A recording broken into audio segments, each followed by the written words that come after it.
Yeah, I am very pleased to say that I finally joined the ranks of Battle Games in Middle-earth.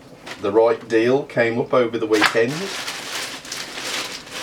and a few hours later I am the proud owner of 70 of these legendary magazines.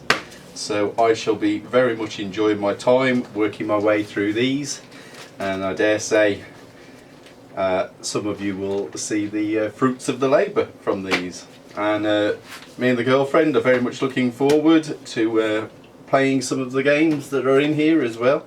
I don't have any of the minis, unfortunately, but I'm sure I can overcome that with the plethora of minis I have to paint there.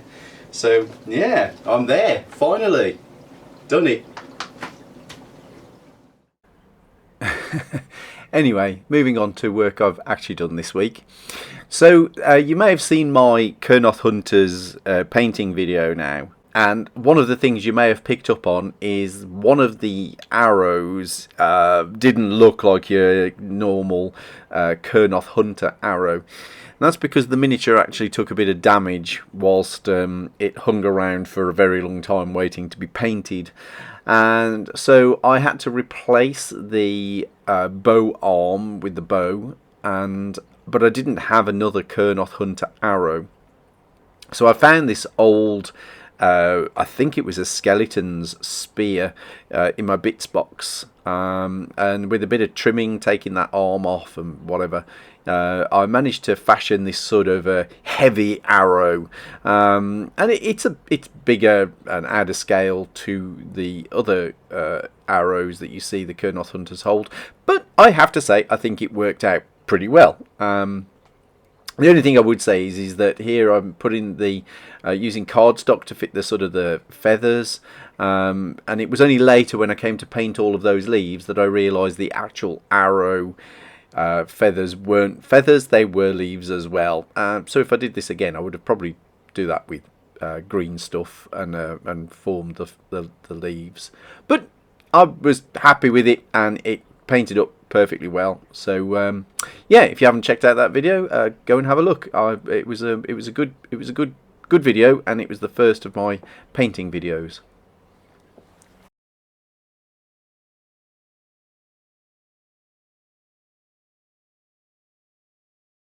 One of the tasks toward the end of any painting project, especially for something like a book cover, is colour correction. So, and this is a case often when working from a traditional painting to something that's going to eventually be a digital asset that's used commercially. The subtleties of paint don't always transfer through the scan or the photography into that digital realm. So one of the steps that I usually have to take, especially when it's being art directed, is to shunt the colour around in different directions depending what the commissioner needs. So here what I'm doing is separating out the key areas, so foreground, midground, background, sky, and the character herself, so that I can in Photoshop have those on their own individual layers, and then I can colour adjust with the wealth of tools at my disposal in Photoshop itself. This means I have a great deal of control after the traditional painting has been done to deliver exactly what the customer wants. It can be a bit fiddly because colour is always a disputable area of personal taste. But back in the day, of course, you'd have to get the paintbrushes back out and repaint, which was a painstakingly troublesome passage of time, and was very off-putting.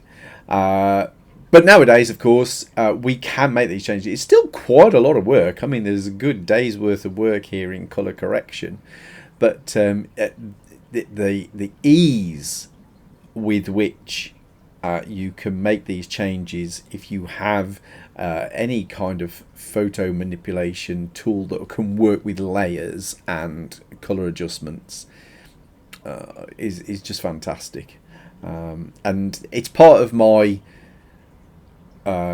process now, I guess, as my traditional and digital brushes sort of intermingle to get the final result.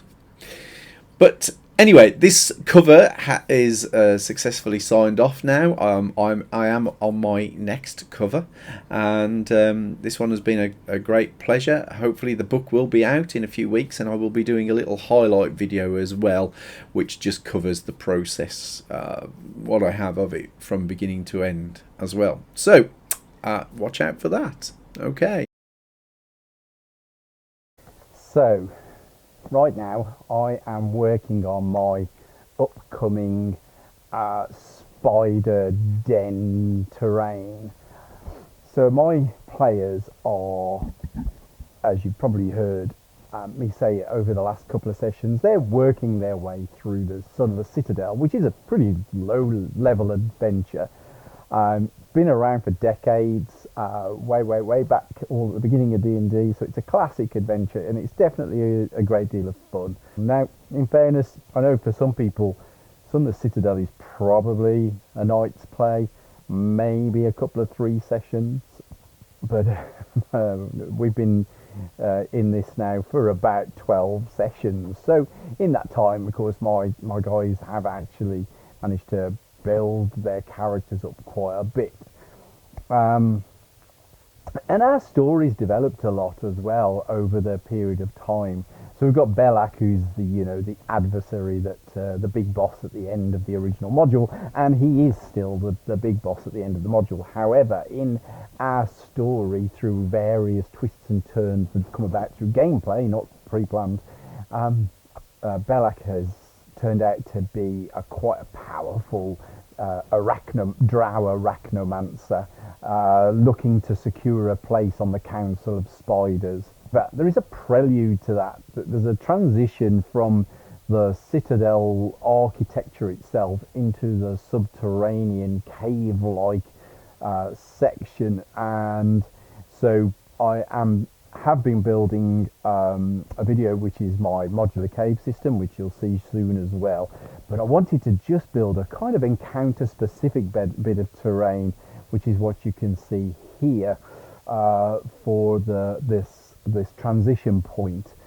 Before they face Belak, they're going to face off against a host of spiders. So last Halloween I managed to get myself a big old bucket of spiders of all different sizes. I already owned this bad boy here. I've got these guys here, but what I've got is these tiny little spiders that you probably can't even see on that camera right now, and so I want to be able to paint these with some speed and urgency. So just this, but I'm going to actually just make a bit of a jig from this, a painting jig, because I want to be able to paint these pretty quickly. Come in a bit closer.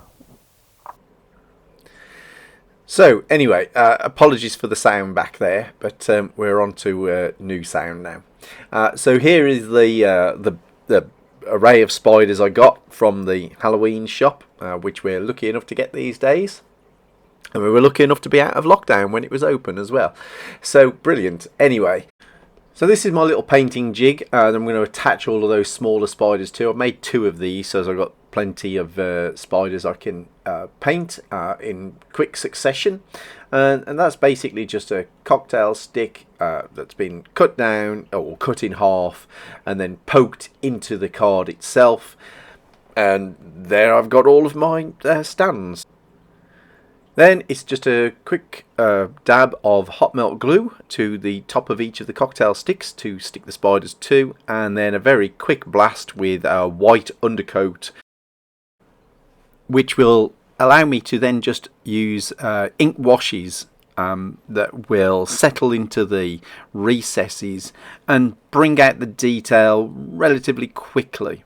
So I'm applying a sort of a deep blue wash to start off with just ink, and then I just add a little bit of water to the brush and drag that over so that it causes the ink to flow away from the high points.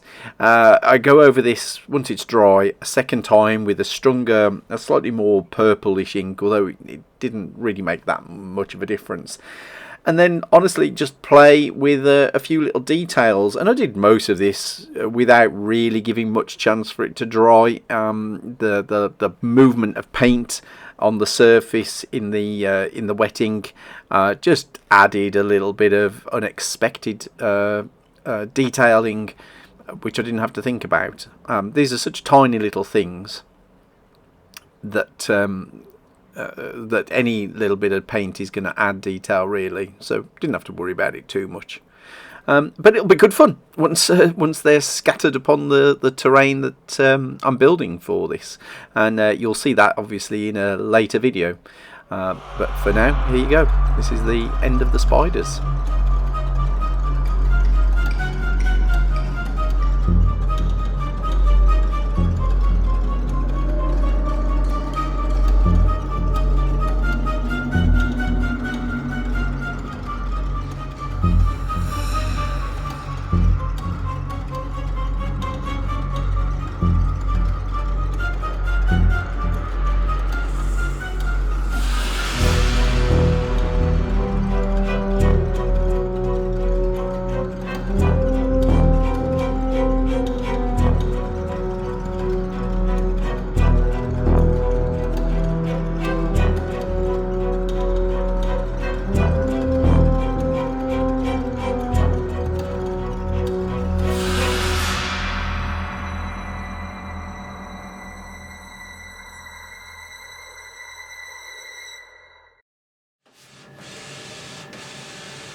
So this is my trusty Epson 7800, which has served me well for very, very many years. It's a large format printer.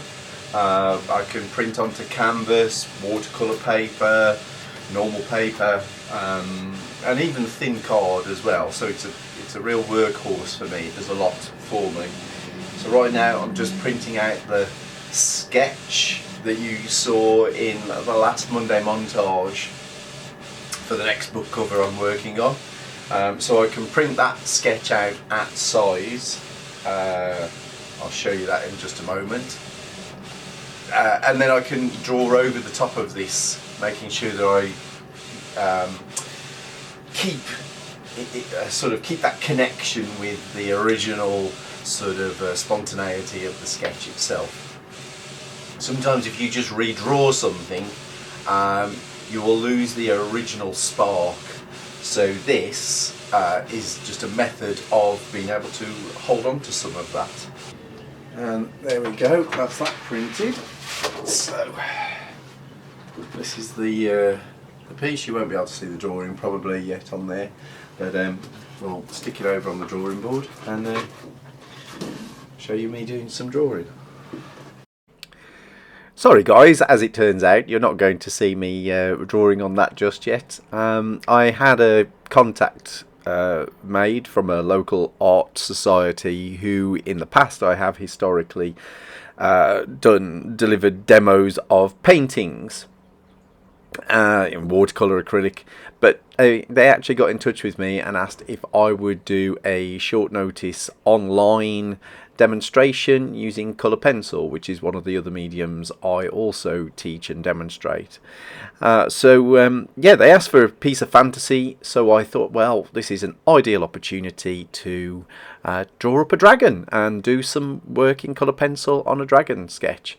I'm hoping to start doing a series of videos which is just about drawing dragons, although it will cover other creatures as well. So here you go. This is just a quick working out of that dragon that I need for the demonstration in a couple of weeks' time. So here you go. Enjoy it.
So this is my classic old devilish aerograph 65, which was bought for me by my dearly departed grandmother back in, well, probably the late 70s. So it's seen a few years of use, this has. It's something I want to maybe replace at some point, because the well in this is quite small, so the bigger cup would be very useful. So because this colour is very similar to what I was painting those Kurnoth Hunters, I thought, well, I may as well take the opportunity to give these guys a quick blast and just start pushing them in the right direction. So yeah, as you can see, they're in this sort of reddish brown, which is how those Kurnoth Hunters started as well. So, but I just want to be able to paint these a little bit quicker than the Kurnoth Hunters. So this is going to be more army painter style blast. So my plan is to basically just start giving these the hit of green, which will sit over this orangey brown colour. Hopefully it'll work out all right. So.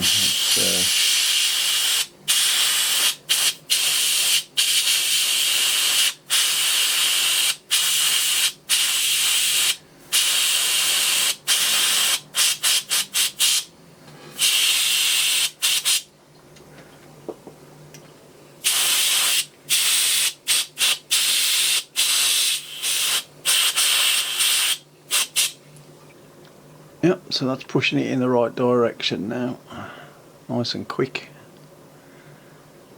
which is the main thing when you've got a large number like this to paint. So I'll get on to the rest, and then I'm going to do a zenithal highlight in a lighter yellowish green.